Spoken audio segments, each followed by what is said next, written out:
This is the carrying case that the Sonicare comes with, and it's really nice. It's a very snug fit in here. It's also really compact when you're traveling and just really convenient. I not only love this toothbrush for at home, it's also really great when you're on the go.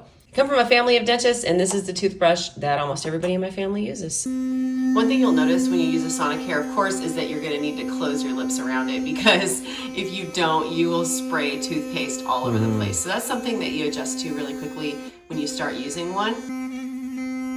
So that noise happens if you are pushing too hard. Yeah, you don't want to use too much pressure on your gums. This really works great because it gives you a much cleaner feeling. I've been using Sonicares for probably 25 years, and I don't feel like my teeth are clean if I use just a regular toothbrush.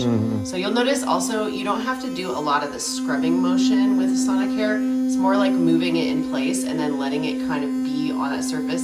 If you have food particles, you can scrub a little bit more to get them out, but that is really how it's gonna clean, is it's already moving on its own. You're gonna really just put it right up at the gum line. My favorite thing about the Sonicare is that it stays charged for our entire vacation. We could leave town for 2 weeks and this thing is still charged. We don't even bring the chargers with us, which is kind of amazing. So it's a really high quality toothbrush and it's gonna last a long time. I love my Sonicare. So you have different settings for clean, for white, and gum care, and you can just toggle between those different settings here. There's also an indicator that shows you when it's time to replace your brush head, and this of course shows you the battery, the charge. In order to pull the toothbrush head off, you just pull it straight out, and then you can clean it off and replace the head every so often. And it's a great quality product, and they've been around for a long time because they know what they're doing.